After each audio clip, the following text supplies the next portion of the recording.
আজকে আমরা কিছু গুরুত্বপূর্ণ বিষয় নিয়ে কথা বলবো ইনশাআল্লাহ তাআলা। আমি আলোচনা শুরু করতে চাই পবিত্র কোরআনুল কারীমের সূরাতুল আলে ইমরান এর 102 নম্বর আয়াত থেকে। আল্লাহ রাব্বুল আলামিন অত্র আয়াতে বলেছেন, বা'দা আউযু বিল্লাহি মিনাশ শাইতানির রাজীম।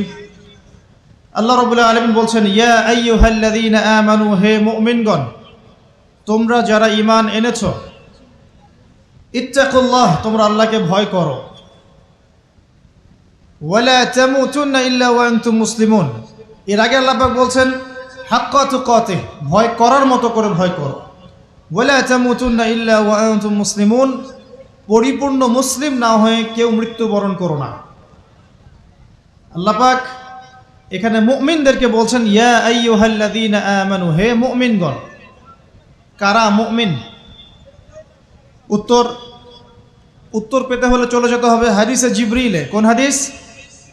হাদিসে জিবরিল, সহিহ মুসলিম হাদিস নাম্বার 9, মিশকাত হাদিস নাম্বার 2। রাসূলুল্লাহ সাল্লাল্লাহু আলাইহি ওয়াসাল্লাম মসজিদে বসে আছেন। এমন সময় একজন ব্যক্তি মসজিদে প্রবেশ করলেন। আমার কি ভাষা বুঝতে পারছেন? আচ্ছা, আমি চট্টগ্রামে গেলে বিপদ। চট্টগ্রাম, কক্সবাজার, সিলেট, আমি কোনো ভাষা বুঝি না। আমার ভাষা মানুষ বোঝে কিনা আমি তাও কনফিউজ থাকি। তো যাই হোক, আমি সরল বাংলায় বলার চেষ্টা করছি। আল্লাহ পাক বলছেন, হে মুমিনগণ। কারা মুমিন? উত্তর আছে হাদিসে জিবরিলের মধ্যে।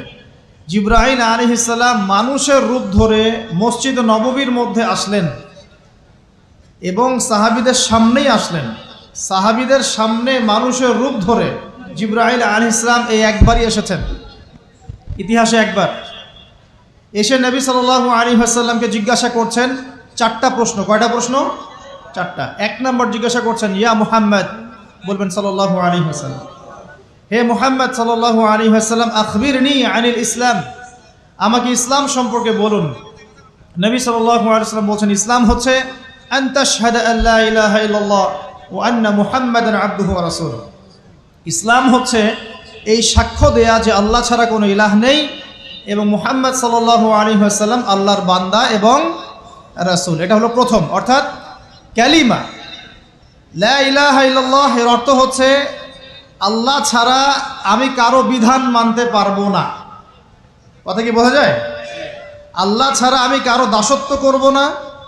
আল্লাহ ছাড়া কেউ আমার রব নয়, কেউ আমার রিজিক দাতা নয়, কেউ আমার জীবন দাতা নয়, কেউ আমার মৃত্যু দাতা নয়, এমনকি আল্লাহ ছাড়া বিধান দেওয়ার মালিকও কেউ না। মুহাম্মদ রাসূলুল্লাহ, অর্থাৎ আল্লাহকে পাওয়ার জন্যে যে তরিকা, মুহাম্মদ সাল্লাল্লাহু আলাইহি ওয়াসাল্লামের পথ ও পদ্ধতি অনুসরণ করতে হবে।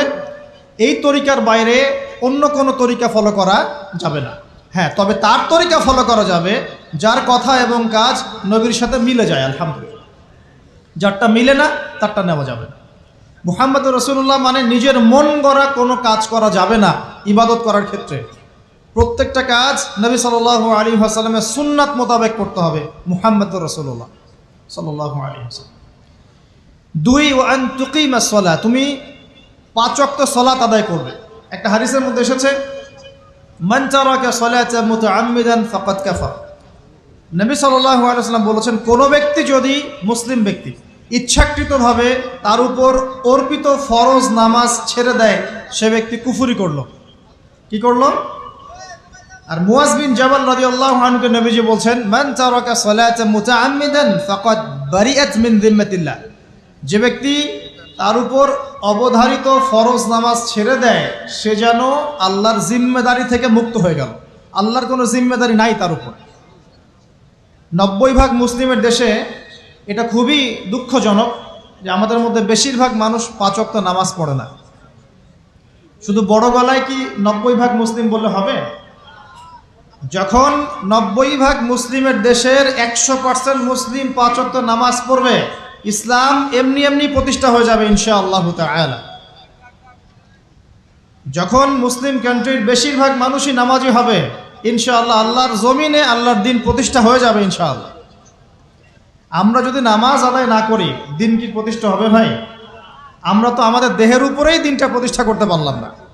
পরিবারে করব কিভাবে, সমাজে কিভাবে করব, আর বিশ্বে কিভাবে করব?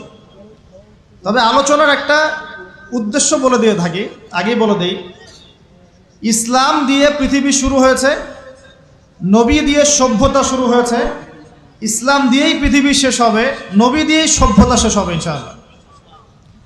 শুরু হয়েছে আদম আলাইহিস সালামকে দিয়ে এবং শেষ হবে ইনশাআল্লাহ তাআলা নবী ঈসা আলাইহিস সালামকে দিয়ে। এই কথাটা মাথায় রাখবেন। ইহুদিরা অপেক্ষা করে বসে আছে। কিসের অপেক্ষায় বসে আছে? সব ইহুদি না অবশ্য, যারা জালেম, জায়নিস্ট, বদ, এরা অপেক্ষা করে বসে আছে যে শেষ জামানায় তাদের একজন মাসিহ আসবে। কি আসবে? মাসিহ মানে ত্রাণকর্তা, উদ্ধারকর্তা। যেই মাসিহ আসলে পরে তারা সারা বিশ্বটাকে শাসন করবে এই জেরুজালেম থেকে। কোন জায়গা থেকে? নাম শুনছেন? কোন দিকে এটা? ইসরায়েল। আচ্ছা, ইসরায়েলের না, এটা ফিলিস্তিনের। কার? এই জায়গার মালিক কে? এই জায়গার মালিক আমরা। এটা আমাদের জায়গা। 3টা মসজিদ আপনি সফর করবেন সোয়াবের আশায়, তার সবচেয়ে শ্রেষ্ঠ মসজিদ হারাম মানে মক্কায়। 1 রাকাত নামাজ পড়বেন, 1 লক্ষ রাকাত নামাজের সওয়াব হবে ইনশাআল্লাহ। 2 নাম্বার মদিনা, 1 রাকাত নামাজ পড়বেন, 1000 রাকাত নামাজের নেকি হবে ইনশাআল্লাহ। 3 নাম্বার কি? এই যে আকসা, আমরা তো ভুলেই গেছি। আকসা আমাদের, আকসা কাদের? তারা দখল করে নিয়েছে। আচ্ছা, দখল করেছে আমাদের কারণেই, আমাদের দুর্বলতার কারণেই। কিন্তু এই ভোগ দখল চূড়ান্ত হবে না, কারণ তারা অপেক্ষা করছে একজন মাসিহের জন্যে, যেই মাসিহ আসলে পরে তারা জেরুজালেম থেকে বিশ্ব শাসন করবে। এখন কিন্তু বিশ্বের বড় বড় ডিপার্টমেন্টগুলো ওরা শাসন করে। খেয়াল করেছেন কি? আপনি যে প্রযুক্তি ব্যবহার করেন এগুলোর চাবিকাঠি ওদের হাতে। আপনি যে অর্থনৈতিক সিস্টেমটা ফলো করেন, ব্যাংকিং সিস্টেমগুলোর কথাই বলছি, এর মূল সূত্র কিন্তু ওদের হাতে, সুতা ওদের হাতে, লাটাই। ইভেন আমরা যে পলিটিক্যাল সিস্টেমগুলো ফলো করি না, এগুলোর তন্ত্রমন্ত্র ওরাই দিয়েছে। যে মিডিয়াগুলো আছে বিশ্বে বড় বড়, সব কিছু ওদের হাতে। ফাইন্যান্স বলে, ফাইন্যান্স মানে বাণিজ্য, ট্রেড, এগুলো ওদের হাতে। বিশ্বের বড় বড় সেক্টরগুলো ওরা শাসন করছে, এটা সত্য। আরেকটা মারাত্মক কথা হচ্ছে, বিশ্বকে শাসন করতে হলে কিছু অস্ত্র লাগে। কি লাগে? অস্ত্র শস্ত্র ছাড়া হবে না। একটা দেশের সাথে একটা দেশের মনে করেন খারাপ সম্পর্ক, এখন একটা দেশের কাছে আছে দাকুরাল, আর একটার কাছে আছে পারমাণবিক অস্ত্র। কে জিতবে? যার কাছে যত ভারী অস্ত্র আছে, শক্তিশালী, তার দাপট তত বেশি। তো এইসব বড় বড় মারণাস্ত্রগুলো, যেগুলোকে আমরা বলি নিউক্লিয়ার ওয়েপেন্স অথবা বলি থার্মোনিউক্লিয়ার ওয়েপেন্স, এগুলো ওদের হাতে।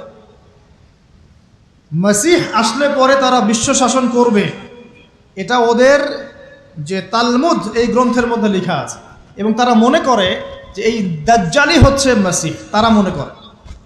আর আমরা জানি হাদিস থেকে এই দাজ্জাল সত্যিকারের মাসিহ নয়। সত্যিকারের মাসিহকে ঈসা আলাইহিস সালাম।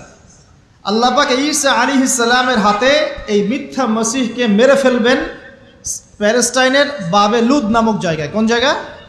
বাবেলুদ, হাদিসে বর্ণিত আছে। এবং তাকে মারার পরে নবী ঈসা আলাইহিস সালাম সেখান থেকে পুরো বিশ্বে আবারও ইসলামিক একটা খিলাফা কায়েম করবেন ইনশাআল্লাহ তাআলা। এটা হচ্ছে ইসলামের গন্তব্য, এটা হবেই। পৃথিবীর যত পরাশক্তিগুলো আছে এরা সবাই যদি ঐক্যবদ্ধ হয়ে যায় এবং এই ভবিষ্যৎবাণীটাকে মুছে ফেলতে চায়, কশ্চিনকালেও সফল হবে না ইনশাআল্লাহ। কারণ এটা বলেছেন কে? স্বয়ং আল্লাহ এবং তার রাসূল মুহাম্মদ সাল্লাল্লাহু আলাইহি ওয়াসাল্লাম। এটা আমাদের গন্তব্য, এটা সুসংবাদ দিয়ে শুরু করলাম। এখন আল্লাহ পাক আমাদেরকে বলছেন, হে মুমিনরা, তোমরা আল্লাহকে ভয় করো। ইমানদার কারা বোঝাতে গিয়ে হাদিসে জিবরিল আসছি। জিবরাইল আলাইহিস সালাম এসেছেন, জিজ্ঞাসা করছেন ইসলাম কাকে বলে। নবীজি বলছেন আগে কালিমা, তারপরে সালাত। তো সালাতের কথা বলতে গিয়ে ওখানে চলে গিয়েছিলাম। আমরা যদি ইসলামের বিজয় দেখতে চাই তাহলে সবাইকে 5 ওয়াক্ত নামাজ পড়তে হবে। রাজি আছেন তো? আজকে থেকে 5 ওয়াক্ত নামাজ ছাড়বেন? স্পেশালি যুবক ভাই যারা আছো, তোমাদের তারুণ্য আছে, রক্তের উদ্যম আছে, তোমরা চাইলে অনেক কিছুই করতে পারো। অনেক বার্ধক্যে উপনীত হওয়া মানুষ নামাজ পড়তে চায় কিন্তু পড়তে পারে না। তরুণদের কাছে আল্লাহ পাক সুযোগ দিয়েছেন। আর ইসলামের বিরোধী শক্তি যারা আছে তারা খুব ভালো করেই জানে কিন্তু যে ইসলামের বিজয়ে সবচেয়ে বড় ভূমিকা রাখতে পারে তরুণ সমাজ, যুবক সমাজ, যুব সমাজ, তরুণ প্রজন্ম। এ কারণেই তো দেখবেন তরুণ প্রজন্মকে তাদের উদ্দেশ্য থেকে সরিয়ে দেওয়ার জন্যে তারা আপনার সামনে অনেকগুলো টোপ দিয়ে দিয়েছে। দেখাবো টোপ কয়েকটা। 1 নম্বর টোপ দিয়েছে মেয়ে নারী জাতি, মেয়েদেরকে বেপর্দা করে তোমার সামনে উপস্থাপন করে দিয়েছে, ফ্রি মিক্সিং। এখন তুমি আর ঈমান ধরে রাখতে পারছো না। এটা পরিকল্পিত ছিল, কারণ আল্লাহ পাক বলছেন যুজ্জিনা লিন-নাস হুব্বুশ শাহাওয়াতি মিনান নিসা, মানুষের জন্য সবচেয়ে যে আকর্ষণীয় বিষয়গুলো তার মধ্যে 1 নম্বর হচ্ছে মহিলা, মানে মেয়ে, নারী জাতি। এটা আমাদের কাছে সবচেয়ে আকর্ষণীয়। আল্লাহ পাকের সবচেয়ে সুন্দর সৃষ্টিকে মানুষ না, মানুষের মধ্যে আল্লাহ পাকের সবচেয়ে শ্রেষ্ঠ সৃষ্টিকে নারী জাতি। আল্লাহ পাক তাদেরকে সুন্দর করে সৃষ্টি করেছেন, তাই নয় কি? এই কারণে পুরুষদের সবচাইতে আকর্ষণের জায়গা কোনটা? নারী জাতি। এই কারণে মেয়েদেরকে বেপর্দা করে তোমার সামনে ছেড়ে দেওয়া হয়েছে। জেনা বেড়েছে, ব্যভিচার বেড়েছে, ফ্রি মিক্সিং বেড়েছে, ধর্ষণ বেড়েছে, এই যে হারাম প্রেমের সম্পর্কগুলো বেড়েছে। যুবকেরা তাদের জীবনের উদ্দেশ্য ভুলে গেছে। আমার কথা কি বুঝতে পারছেন? আচ্ছা, এটা 1 নাম্বার। 2, মাদক। যুবকদের সামনে মাদকের সহজলভ্যতা, চাইলেই হাত বাড়ালেই মাদক, হাত বাড়ালেই ইয়াবা, হাত বাড়ালেই ফেন্সিডিল, হাত বাড়ালেই হেরোইন, তাই না? কথা ঠিক না বেঠিক? যদি কেউ চায় যে আমি আজকে রাত্রে মাদক খাবো, সে পারবে, হাত বাড়ালেই পারবে। এখনকার সমাজ এমন, যদি কেউ চায় যে আজকের রাত্রে আমি পতিতালয়ে গিয়ে রাত কাটাবো, সে পারবে। 500 টাকা 1000 টাকার বিনিময়ে মানুষ এখন জেনা করতে পারে না? 5 টাকা 10 টাকা 50 100 টাকা দিয়ে মানুষ এখন ইয়াবা কিনে খেতে পারে। আর যারা সীমান্তবর্তী অঞ্চলে আছেন তারা আরও ভালো জানেন আমার কথা কতটুকু সত্য কতটুকু মিথ্যা। যুবকদের সামনে মাদক এমনি দেওয়া হয় নাই। উদ্দেশ্য কি? তোমার দ্বারা ইসলামের বিজয় সম্ভব ছিল। মাদক সেবন করাই তোমাকে সরাই দিয়েছে ওই রাস্তা থেকে। কথা বুঝতে পারছো? খুব সতর্ক। 3 নাম্বার, জুয়া। তোমার সামনে জুয়া দিয়ে দিয়েছে, জুয়া। ফুটবল বিশ্বকাপ হইলে জুয়া, IPL হইলে জুয়া, BPL হইলে জুয়া, ফুটবল ফিফা হইলে জুয়া। জুয়া খেলে না মানুষ। আর যে যুব সমাজ তাদের জীবনের উদ্দেশ্য জানে না, তাদের পক্ষেই সম্ভব এইসব মেসি, আর্জেন্টিনা, ব্রাজিল এইসব নিয়ে ব্যস্ত থাকে। যারা নিজেদের জীবনের উদ্দেশ্য জানে তাদের জন্য কোশ্চিনকালেও এখানে সময় নষ্ট করা সম্ভব না। দুনিয়ার জীবনটা কি খেলতামাশা? দুনিয়ার জীবনটা কি খেলতামাশার জন্যে? আল্লাহ পাক যে হায়াতটা দিয়েছেন, ধরেন 50, 60 বা 100 বছর, এই হায়াতটা কে দিয়েছেন? এই সময়টার মালিক কে? তাহলে আল্লাহ যদি সময়ের মালিক হয়, আমি কেন সময় 1 ঘন্টা অপচয় করবো ওখানে বসে বসে? এই সময়টাকে আমার নাকি? সময়টা আমার বাপের নাকি? সময়টা কার? আল্লাহর দেওয়ার সময় আমি টিভি সেটের সামনে বসে বসে 1.5 ঘন্টা নষ্ট করে ফেললাম। খেললো 2টা দল আর তালি বাজাচ্ছে আমি, মাশাআল্লাহ। কালকে দেখলাম কক্সবাজার থেকে আসার সময় রাস্তা ব্লক, পুরা একটা দল জিতেছে, পুরো রাস্তা ব্লক, হাঁটা যাচ্ছে না, মিছিল, পাগলের মতো মানুষ মোটরসাইকেলে ছুটছে, গাড়ি নিয়ে ছুটছে, সিগারেট খাচ্ছে, আরও যে কি খাচ্ছে, মেয়ে নিয়ে ঘুরছে, আর একটা পতাকা নিয়ে ঘুরছে। যে দেশের পতাকা নিয়ে ঘুরছে ওই দেশ জানেও না মনে হয় যে এই দেশে এই আমার সাপোর্টার আছে। হ্যাঁ, আর খেয়াল করে দেখবেন এই আয়োজনগুলো এখন করানো হচ্ছে মুসলিম দেশগুলোকে দিয়ে। মানে মুসলমানদের অবস্থা দেখলে এখন মনে হচ্ছে সুবহানাল্লাহ, যে হারাম একটা কাজকে জায়েজ করার যে কত তরিকা বের হয়েছে। এখন একটা মুসলিম কান্ট্রি জিতেছে, মানে ভাবখানা এমন যে এই জেতার ফলে আমরা ইসলামী খেলাফত কায়েম করে ফেলেছি। ভাবখানা এমন যে কুফফারদের সাথে মনে হয় যুদ্ধ জিহাদ করে বিশ্বের বুকে ইসলাম কায়েম করে ফেলেছে। ভাবখানা এমন।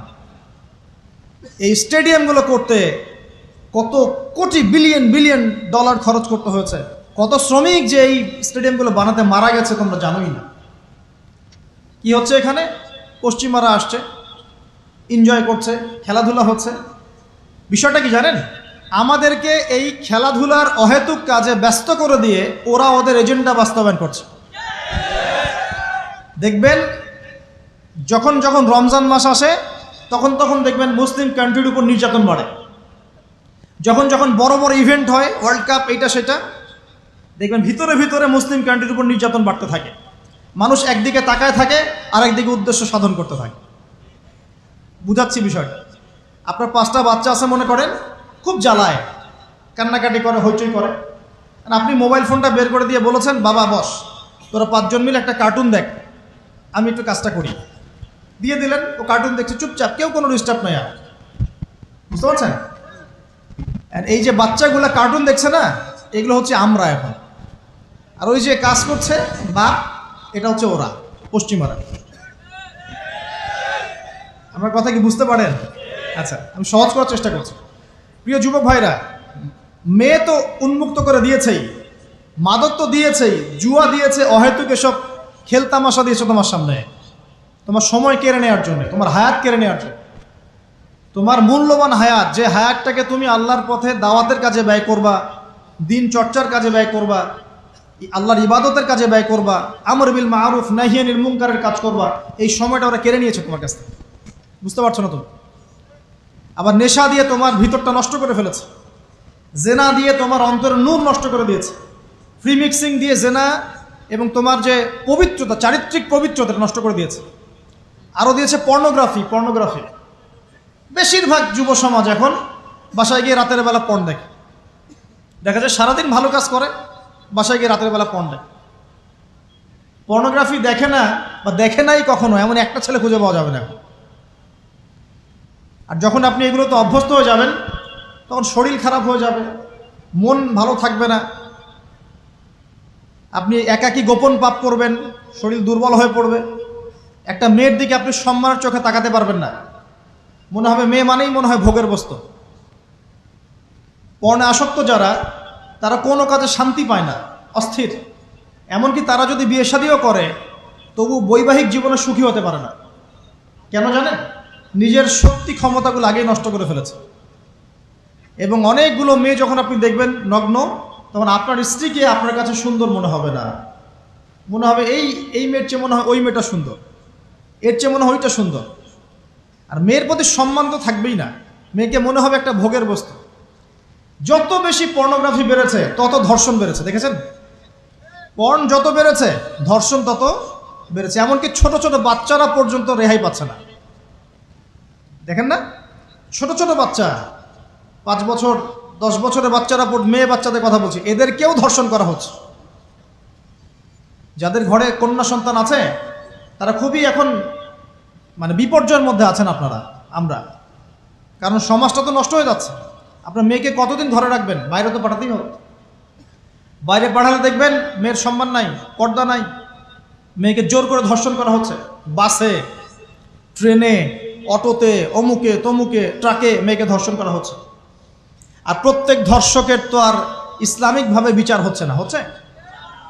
যদি একটা এলাকায় ধর্ষণ হতো আর ধর্ষককে জনসমক্ষে ডেকে ফাঁসি দেওয়া হতো না, তাহলে দেখতেন যে ওই এলাকায় ধর্ষণ বাড়তো না, কমে যেত।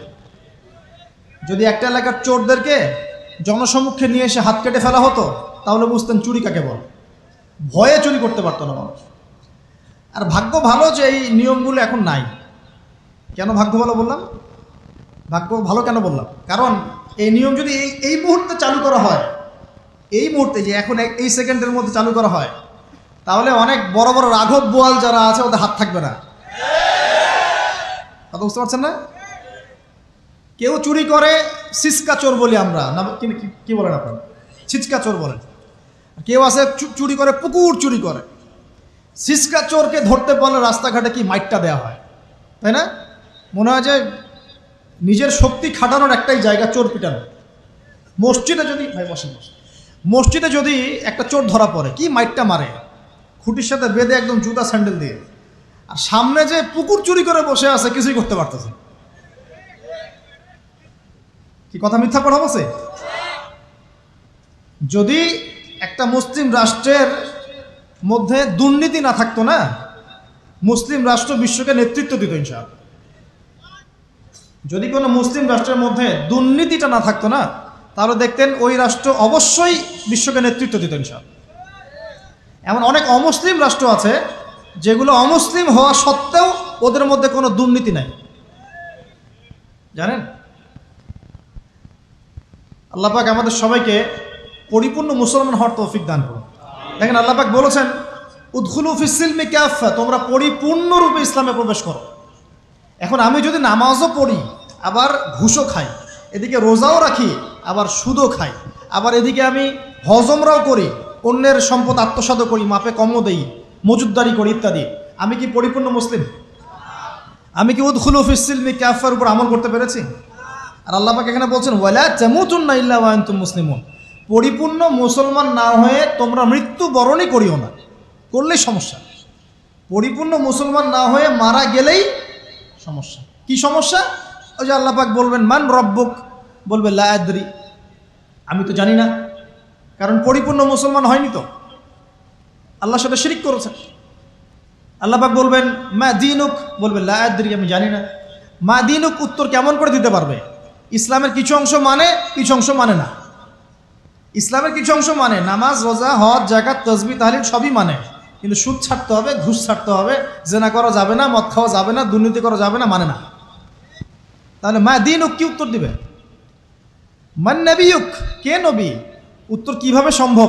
নবীর সুন্নতি তো নাই গায়ের উপরে, চেহারায় নাই, কাপড়ে নাই, চলাফেরায় নাই, ওঠা বসায় নাই, ইবাদতে থাকলেও অর্থনীতির মধ্যে নাই, অর্থনীতির মধ্যে থাকলেও সংস্কৃতির মধ্যে নাই, সংস্কৃতিতে থাকলেও সমাজে নাই। নবীর সুন্নত কি খালি ঘরে তসবিহ টেপার মধ্যেই? মানে আমরা খালি সুবহানাল্লাহ সুবহানাল্লাহ পড়বো এটাই সুন্নত, দাড়ি ছেড়ে দিব এটাই খালি সুন্নত, টাকনোর উপরে কাপড় পরবো এটাই কি খালি সুন্নত? সমাজের মধ্যে সুন্নত নাই, অর্থনীতির মধ্যে সুন্নত নাই, ব্যবসা বাণিজ্যের সুন্নত নাই, চাকরি বাকরিতে সুন্নত নাই, পরিবারের সুন্নত নাই, সংস্কৃতির মধ্যে সুন্নত নাই, আর রাষ্ট্রের কথা বললাম না, ওটা বাদ দেন, ওটা এই যুগে সম্ভব না। ইল্লা মাশা আল্লাহ, যদি আল্লাহ পাক না চান। ওইদিকে আমি কথাই বলতে চাচ্ছি না, আমি সমাজ পর্যন্তই আছি আর কি, এর উপর যাচ্ছি না। তো প্রিয় ভাইয়েরা, যুবক ভাইদের কথা বলে আমি সামনে যাব। এক নাম্বার কি বলেছি, তোমরা সতর্ক থাকবে মেয়ে থেকে। কি থেকে? মেয়ে থেকে 100 হাত দূরে। 100 হাত মানে আমি বলি, পরামর্শ দেই, আমি তোমাদের ভাইয়ের মতো, ছোট হই আর বড় হই, আর আমাকে এইসব আল্লামা শায়েখ এইসব বলার দরকার নাই। আমি একদম তালেবে ইলম, এখানে বড় বড় অনেক আলেম ওলামায়ে কেরাম আছেন, আমি খুব বিব্রত বোধ করছি কথা বলতে। আমি জানি যে হকপন্থী ওলামায়ে কেরাম যারা, তারা আমাদের মতো অনলাইনেও আসেন না, এই ফেসবুক ইউটিউবে ভিডিও পাবেন না, এমনও আলেম বাংলাদেশে আছেন জানেন, যারা বহু আলেম তৈরি করছেন, মাদ্রাসা খেদমত করছেন। তো তাদের সামনে আমাদেরকে যখন এইভাবে টাইটেল দেন, লজ্জা লাগে, বিব্রত বোধ করি। শেখার কোনো শেষ নাই। আমি একসময় মনে করতাম যে আমি যখন ইন্টারমিডিয়েটের পর থেকে চর্চা করা শুরু করছি, অনার্স মাস্টার্স পর্যন্ত, মনে করছি যে হ্যাঁ, মনে হয় ইসলাম সম্পর্কে ভালোই জানছি। তারপর যখন কওমি আলেমদের কাছে পড়তে শুরু করলাম, বলি এগুলো ভিতরের কথা, খোলামেলা বলি, গল্প করছি আপনাদের সাথে, রাগ করছেন নাকি? তখন বুঝলাম যে বিগত 5-7 বছরে তো আমি কিছু পড়াশোনা করছি বলে মনে হচ্ছে না। যেমন একটা হাদিস শো করে বললাম যে ওস্তাদ, এই যে আল্লাহ রাসূল সাল্লাল্লাহু আলাইহি ওয়াসাল্লাম বলেছেন যে একজন মুমিন ব্যক্তি আর একজন মুমিন ব্যক্তির আয়না স্বরূপ। কি স্বরূপ? আয়না স্বরূপ। তো আমি যদি অনলাইনে কোনো ভাইয়ের ভুল ধরিয়ে দেই সমালোচনার মাধ্যমে, তাহলে কি আমি হাদিসের উপর আমল করলাম না? তখন ওস্তাদ মিটিমিটি হাসছেন, বলছেন যে তোমার তো টুকটাক অ্যারাবিক গ্রামারের বেস ভালোই, তোমার কি মনে হয়? আমি বললাম যে আমার কাছে তো এটাই মনে হচ্ছে যে আমি যদি সমালোচনা করি, আমি তো আমর বিল মারুফ নাহি আনিল মুনকারের কাজই করলাম। তো তিনি বলছেন আসলে এই হাদিসের ব্যাখ্যা এমন নয়। কেমন ব্যাখ্যা?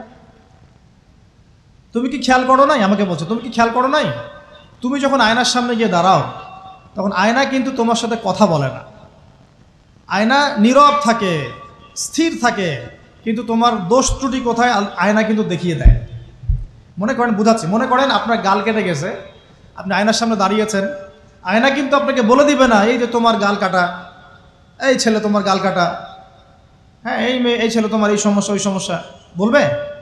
চুপচাপ থাকবে, আয়না দেখিয়ে দিবে আপনার ভুলটা কোথায়।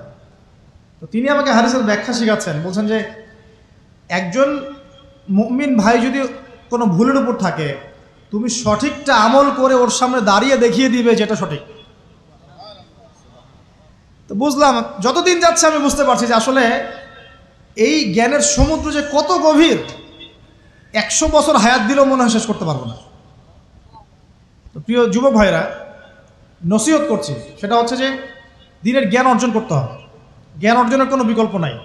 আর জ্ঞান অর্জনের জন্য শুধুমাত্র ফেসবুক, ইউটিউব যথেষ্ট নয়। এগুলো কনস্ট্রাকটিভ কোনো মাধ্যম নয়, বরং ফিতনা ছড়াবে এগুলো কিন্তু বেশিরভাগ ক্ষেত্রে ফিতনাই ছড়াচ্ছে। আপনার কাছে মনে হচ্ছে হয়তো যে অনেক কিছু লাইভ হচ্ছে, আমরা পাচ্ছি, হ্যাঁ, অনলাইনের মাধ্যমে জানছি, হ্যাঁ ঠিক আছে, স্বীকার করি, ভালো আছে, কিন্তু এর মন্দটা অনেক বেশি। এর মধ্য দিয়ে আলেমে বিভক্তি হয়ে গেছে। এর মধ্য দিয়ে একে অপরের সাথে আমাদের সম্পর্ক নষ্ট হয়ে যাচ্ছে। গীবত, তহমত, সমালোচনা, কাদা ছড়াছড়ি সংস্কৃতি বাড়ছে, ঐক্য বিনষ্ট হচ্ছে, অনেক সমস্যা হচ্ছে। আর এগুলো কনস্ট্রাকটিভ সিলেবাস নয়। সিলেবাস আপনাকে ওলামায়ে কেরামের কাছে এসে জানতে হবে। আমি বলছি 1 নাম্বার কোরআন থাকবে। আপনাদের জেনারেলদের জন্য বলছি, কারণ আপনাদের জন্য এটা এত সহজ হবে না। মাদ্রাসা যারা পড়া শুরু করেছেন ছোটোবেলা থেকে তাদের জন্য সহজ, আপনাদের জন্য এত সহজ নয়। সিলেবাসগুলো জেনে রাখেন। কোরআন পড়তে হবে আগে, পবিত্র কোরআনের বিশুদ্ধ তেলাওয়াত শিখতেই হবে, এবং প্রত্যেক দিন চেষ্টা করবেন 1 পৃষ্ঠা 2 পৃষ্ঠা, আধা পারা 1 পারা করে তেলাওয়াত করার জন্য। তেলাওয়াতের কোনো বিকল্প নাই, প্রত্যেক হরফে 10 নেকি পাবেন ইনশাআল্লাহ। এরপরে এর ভাষা আছে, কোরআনিক গ্রামার আছে, নাহুসর। আর এই বইগুলো আপনি একা পড়তে পারবেন না। এই বইগুলো পড়তে হলে ওস্তাদ লাগবেই। এক একটা বই 2 বছর করে পড়তে হইতে পারে, পড়তে হবে। যদি আপনি কোরআন জানতে চান, বুঝতে চান, পড়তে হবেই। আর যদি মনে করেন না আমার এত জানা বোঝার দরকার নাই, সেটা আলাদা বিষয়। তখন আপনি ওলামায়ে কেরামের কাছে গিয়ে জিজ্ঞাসা করে মাসআলা নিয়ে নেবেন।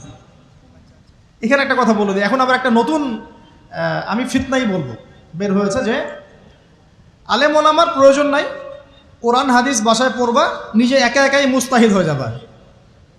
অনেক দিনী ভাইকে দেখছি আমি, যে যুবক, ইয়াং, তার আগে বিপদগামী ছিলেন, হেদায়েত হয়ে ইসলামের দিকে এসেছেন, এখন প্রথমেই সহিহ বুখারী টান দিয়ে পড়া শুরু করতে। কে বললো আপনাকে প্রথমে সহিহ বুখারী পড়তে? আপনি কি এক লাভ দিয়ে এই মেডিকেল সায়েন্সের বই পড়তে যাবেন? এত কঠিন কঠিন বই আগে কেন? এই বইগুলো পড়তে ওলামায়ে কেরামের 15-20 বছর সময় লাগে। 15-20 বছর সময় লাগে। 15 বছর বেশি বলে ফেলছে মনে হয়। আমাদের মতো হলে 20 বছর লাগে। কঠিন বই আগে না, আগে সহজ বইগুলো পড়তে হতো। তো ভাবখানা তখন দেখা যায় এমন, কয়েকটা হাদিসের কিতাব পড়ে, কোরআনের কিছু অনুবাদ পড়ে, আলেম ওলামার আর দরকার নাই, কোনো মাযহাবেরও দরকার নাই, আমি নিজে একাই মুস্তাহিদ। এটা একটা ফিতনা চলছে। তো আমি বুঝাচ্ছি আপনাকে, একটা মাসআলা ধরেন আপনার সামনে আসলো, মনে করেন ওই যে আমি পেপার মানি নিয়ে কথা বলেছিলাম না, কাগজের টাকা, এরপর আসছে ক্রিপ্টোকারেন্সি। কি আসছে? নাম শোনেন নাই? ইলেকট্রনিক মানি তো চলে আসছে, যে ইলেকট্রনিক মানি দিয়ে আপনারা লেনদেন করছেন না, এরপরে আসবে ক্রিপ্টোকারেন্সি। ক্রিপ্টোকারেন্সি মানে বিটকয়েন। এগুলো ভবিষ্যৎবাণী না, কিন্তু কিছু মানুষ মনে করে এগুলো ভবিষ্যৎবাণী। এগুলো ভবিষ্যৎবাণী না, এগুলো বর্তমান। অলরেডি পৃথিবীর কিছু কিছু দেশে চলে আসছে, হয়তো বা এদেশেও অচিরে আসবে। তো মনে করেন এখন আপনি একজন সাধারণ মানুষ, ক্রিপ্টোকারেন্সি কী জিনিস আপনি বোঝেন না। এখন আপনি একজন আলেমের কাছে আসলেন, এসে বললেন যে হুজুর, ক্রিপ্টোকারেন্সি কী জিনিস আমি বুঝি না, এটা হালাল না হারাম, জায়েজ না জায়েজ, কতটুকু রাখা যাবে রাখা যাবে না, মাসআলা দেন। এখন আমি যদি আপনাকে বলি, এই যে ভাই নেন কোরআন, এই যে তাফসীর ইবনে কাসির নেন, জালালাইন নেন, মারিফুল কোরআন নেন, এই যে বুখারী, মুসলিম, তিরমিজি, আবু দাউদ, নাসাই, সবগুলো নেন, বাসায় গিয়ে পড়াশোনা করে মাসআলা বের করেন, পারবেন? সম্ভব? সম্ভব কি? কে পারবে? যিনি মুস্তাহিদ। আর একটা সমাজের মধ্যে মুস্তাহিদ মানুষের সংখ্যা কতজন থাকে? অল্প কিছু। বেশিরভাগ মানুষই তো অন্ধ অনুকরণ তাকলিদ করতে হবে তাকে। তখন এই যে আপনি আমার কাছ থেকে মাসআলাটা জানলেন, এই মাসআলা জেনে নেওয়াটা কি আপনার জন্য উচিত না অনুচিত? আপনার এই মাসআলা জেনে নেওয়াটা কি উচিত না অনুচিত? এই মাসআলা আমার কাছে বা আলেমের কাছে না জানলে কিভাবে শিখবেন আপনি? শেখার জন্য আপনাকে আসতে হবে না? এটাই মাযহাব, এটাই মাযহাব। এখানে বিভ্রান্তির কোনো সুযোগ নাই যে আমি এগুলা মানি না, আমি খালি বইপত্র একা একা পড়বো, আলেম হয়ে যাবে, সম্ভব না। যখন আমরা কলেজে পড়তাম অনেক সময় মনে হতো যে হয়তো বা সম্ভব, যখন পড়া শুরু করেছি তখন দেখছি যে না, এই সমুদ্রে ডুব দেওয়া কেবল শুরু, এর তলানি খুঁজে বের করতে 100 বছর লাগবে মনে হয়, আল্লাহ ভালো জানেন। আল্লাহু আকবার। দিনের জ্ঞান অত বেশি। আলী রাদিয়াল্লাহু আনহু একটা কথা বলে দিয়ে সামনে যাচ্ছি। আলী রাদিয়াল্লাহু আনহু শেষ বয়সে বলছেন, তাকে প্রশ্ন করা হচ্ছে যে আপনার কি কোনো দুঃখ আছে জীবনে? আলী রাদিয়াল্লাহু আনহু বলছেন যে আমি শুরু থেকে নবী সাল্লাল্লাহু আলাইহি ওয়াসাল্লামের পাশে ছিলাম, আমার দুঃখ নাই, তবে একটা মনের কষ্ট। কি? আমি যে জ্ঞানগুলো শিখেছি নবীর কাছ থেকে সাল্লাল্লাহু আলাইহি ওয়াসাল্লাম, সেই জ্ঞান বিতরণ করার জন্য কোনো পাত্র খুঁজে পেলাম না। কি গভীর কথা! যে জ্ঞান শিখেছি এটা বিতরণ করার পাত্রই খুঁজে পেলাম না। তাহলে পাত্র, আমরা তো পাত্র, জ্ঞান বিতরণ করবেন উলামায়ে কেরাম। পাত্র আমরা যদি পরিষ্কার না হয় জ্ঞান কিভাবে পাবেন? সম্ভব না। আরেকটা বিষয় বলে দেই, যখন আপনি জ্ঞানের চর্চায় মাঠে নামবেন, আল্লাহ পাক আপনার সম্মানার্থে ফেরেশতার পাখা আপনার পায়ের নিচে বিছিয়ে দিবেন ইনশাআল্লাহ। আর যখন আপনি জ্ঞান চর্চা করে আলেম হবেন ইনশাআল্লাহ তাআলা, আপনার জন্যে আসমান জমিনের সমস্ত মাখলুক, এমনকি সমুদ্রের নিচের মাছ, গর্তের ভিতরের পিপিলিকা, সবাই আল্লাহর কাছে আপনার জন্য ইস্তেগফার করবে ইনশাআল্লাহ। একটা হাদিসে নবীজি বলেছেন যে আকাশের চাঁদটাকে তোমরা যেমন দেখো উজ্জ্বল অন্য নক্ষত্রগুলোর তুলনায়, ঠিক তেমনি সাধারণ মানুষের উপরে একজন আলেমের মর্যাদা এমন। তো প্রিয় ভাইয়েরা, যুবক ভাইদেরকে বলছি স্পেশালি, আজকের লেকচারটা স্পেশালি তোমাদের জন্যই, যে এই ফাঁদগুলো থেকে বেঁচে থাকবে এবং এলেম অর্জন করবে। এলেম অর্জনের কোনো বিকল্প নয়, এবং এলেম অর্জনের জন্য সিলেবাস লাগবে। আর অনেক বইপত্র একা একা পড়তে পারবে না, আলেম ওলামাদের সংস্পর্শ লাগবেই, অন্যথায় পারবে না। এর পাশাপাশি আপনি সিরাতের বই পড়বেন, ইতিহাস পড়বেন, ইসলামিক অর্থনীতি পড়বেন, হ্যাঁ, ভূরাজনৈতিক প্রেক্ষাপটের বইগুলো পড়বেন, এগুলো ঠিক আছে। এবং জেনারেল লাইনে যেখানে পড়াশোনা করছেন, এই পড়াশোনাও কন্টিনিউ করবেন, এবং আপনার প্রতিভা দিয়ে আপনার জায়গা থেকেই ইসলামের খেদমত করবেন ইনশাআল্লাহ তাআলা। পারা যাবে না? আল্লাহ তৌফিক দান করুন। যুবক ভাইদের সামনে এই ফাঁদ। কেন ফাঁদ? কারণ যুবক ভাইরা যদি জীবনের উদ্দেশ্য জেনে ফেলে এবং ইসলাম প্রতিষ্ঠার কাজে আত্মনিয়োগ করে, তাহলে কুফফার শক্তি পালানোর জায়গা খুঁজে পাবে না ইনশাআল্লাহ। প্রিয় ভাইরা, আল্লাহ রাব্বুল আলামিন বলছেন মুমিনদেরকে, হে মুমিনরা, তোমরা আল্লাহকে ভয় করো। দেখুন, 6টা পিলারে বিশ্বাস না করা পর্যন্ত কেউ মুমিন হয় না। কয়টা পিলার? 1 নাম্বার হচ্ছে আল্লাহর প্রতি বিশ্বাস। 1 নাম্বার আল্লাহর প্রতি বিশ্বাস। 2 ফেরেশতা মণ্ডলীর প্রতি বিশ্বাস। 3 আসমানি কিতাব সমূহে বিশ্বাস। 4 নবী রসুলগণের প্রতি বিশ্বাস। 5 পরকালের প্রতি বিশ্বাস। এবং 6 তাকদীরের ভালো মন্দের প্রতি বিশ্বাস। এই 6টা পিলারকে মনে বিশ্বাস করতে হয়, মুখে স্বীকৃতি দেওয়া লাগে, এবং কাজেও বাস্তবায়ন করতে হয়, তারপর আপনি মুমিন হবেন ইনশাআল্লাহ। আল্লাহ পাক বলছেন আমাদেরকে, এই মুমিনদেরকে, তোমরা আল্লাহকে ভয় করো, ভয় করার মতো ভয় করো। এটার ব্যাখ্যা কি? ভয় করা মানে কি? শুধু নেক আমল করা মানেই আল্লাহকে ভয় করা নয়। আল্লাহ পাকের যত নিষেধ আছে, এই নিষেধগুলো ছেড়ে দেওয়ার নাম হলো আল্লাহকে ভয় করা। যদি আমি নামাজ পড়ি, প্রমাণিত হবে না যে আমি আল্লাহকে ভয় করি। হারাম ছেড়ে নামাজ পড়েন, হালাল খেয়ে নামাজ পড়েন, প্রমাণ হবে আপনি আল্লাহকে ভয় করেন। নামাজ পড়াটা একটু সহজ কাজ, কিন্তু এই হারাম রিজিক ছেড়ে দেয় এত সহজ কাজ নয়। রোজা রাখা সহজ কাজ তুলনামূলক, কিন্তু সুদ ঘুষ ছেড়ে দেওয়া এত সহজ কাজ নয়। তাসবিহ তাহলিল করা সহজ কাজ, কোরআন তেলাওয়াত করাও সহজ কাজ তুলনামূলক, কিন্তু ওই বোনের সম্পত্তি তাকে ফিরিয়ে দেওয়া এত সহজ নয়। অন্য মুসলিম ভাইয়ের মান সম্মান রক্ষা করা তো সহজ নয়। পরিবারে পর্দা এবং নামাজ কায়েম করা তো সহজ নয়। এবং এই সুদ ঘুষ দুর্নীতি অন্যের সম্পদ আত্মসাৎ থেকে বের হয়ে আসা এত সহজ নয়। তাকওয়া মানে কি? পরিপূর্ণরূপে ইসলামে প্রবেশ করা, আল্লাহ পাকের যাবতীয় হুকুম আহকাম মেনে চলা, আদেশও এবং নিষেধও। আল্লাহ পাক বলছেন শেষে, ওয়ালা তামুতুন্না ইল্লা ওয়া আনতুম মুসলিমুন। একজন নবীর কথা খালি বলবো, বিশৃঙ্খলা করেন না, একটু ধৈর্যের সাথে বসেন। আমরা খুব লম্বা আলোচনা করব না, একটু বসেন, শেষ করে দিচ্ছি আস্তে আস্তে। আর যদি কারো কোনো প্রশ্ন থেকে থাকে, এভাবে চিরকুট আকারে আমাদের এখানে দিতে পারেন ইনশাআল্লাহ। মুসলিম না হয়ে মৃত্যুবরণ করো না। আল্লাহ পাকের কালাম পবিত্র কোরআনের মধ্যে সূরা হজ নাম একটা সূরা আছে। এখানে আল্লাহ পাক সূরা হজের মধ্যে ইব্রাহিম আলাইহিস সালামের কথা বলছেন যে হুয়া সাম্মাকুমুল মুসলিমিন। ইব্রাহিম আলাইহিস সালাম সেই নবী যিনি তোমাদের নাম মুসলিম দিয়েছেন। কি দিয়েছেন? আচ্ছা, ইব্রাহিম আলাইহিস সালামের দুটো ঘটনা বলবো খালি, আমি আপনাকে ইসলাম দেখাচ্ছি কি জিনিস। দেখুন, তার স্ত্রীকে আল্লাহ পাক বলছেন রেখে আসো, হাজেরা আলাইহিস সালামকে রেখে আসো মক্কার কাবা ঘরের কাছে, যেখানে কোনো মানুষ নাই, কোনো খাবার পানি কিচ্ছু নাই, সাথে ছোট সন্তান ইসমাইল। দেখেন, রেখে আসার সময় কিন্তু ইব্রাহিম আলাইহিস সালাম আল্লাহকে বলেন নাই যে আল্লাহ আমি আমার স্ত্রী সন্তানকে ওখানে কেন রেখে আসব, এর পিছনে যুক্তি কি, এর পিছনে বিজ্ঞান কি, এর পিছনে দর্শন কি জিজ্ঞাসা করেছিলেন?